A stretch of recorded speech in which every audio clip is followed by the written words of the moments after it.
বিশ্বকবি রবীন্দ্রনাথ ঠাকুরের জন্মজয়ন্তী উপলক্ষে নিউ ইয়র্ক সিটির জ্যামাইকায় অনুষ্ঠিতব্য সাংস্কৃতিক অনুষ্ঠানের শেষ মুহূর্তের প্রস্তুতি চলছে। সাংস্কৃতিক সংগঠন প্রকৃতি নিউ ইয়র্কের উদ্যোগে শনিবার আয়োজিত হবে এই অনুষ্ঠান সফল করতে টানা রিহার্সাল করে চলেছেন শিল্পী এবং কলাকুশলীরা। এ উপলক্ষে বুধবার সন্ধ্যায় ওজন পার্কে মিলিত হন তারা।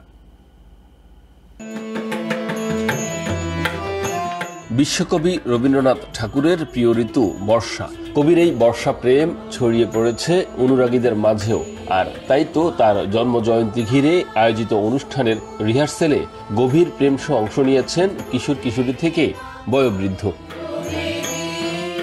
বাংলাদেশ থেকে কয়েক হাজার মাইল দূরে থাকলেও বিশ্বকবির প্রতি আবেগ ভালোবাসার কমতি নেই এই অনুরাগীদের। ১৬৩তম রবীন্দ্র জন্মজয়ন্তী উপলক্ষে প্রকৃতি নিউ ইয়র্কের ব্যানারে আগামী শনিবার জ্যামাইকায় অনুষ্ঠিত হতে যাচ্ছে বিশেষ সাংস্কৃতিক সন্ধ্যা।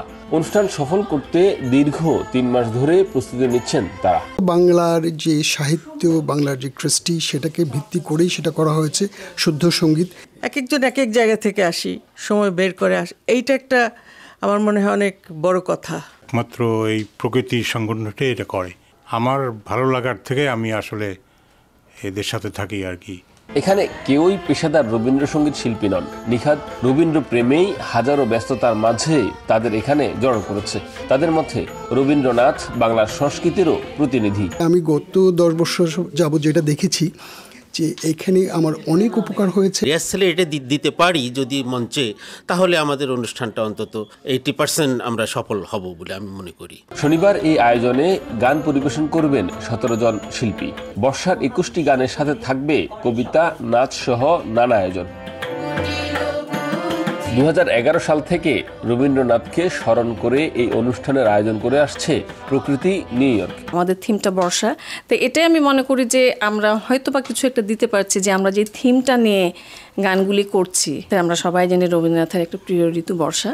তা বর্ষাকে আমরা এবার থিম হিসাবে আমরা করছি আর কি, থিম হিসাবে আমরা চয়েস করেছি। প্রাণ ও প্রকৃতির জন্য কবিগুরুর প্রেম ও শান্তির বাণী ছড়িয়ে পড়বে পৃথিবীময়, এই যাওয়া সবার। Shariful Islam, TVN 24, New York.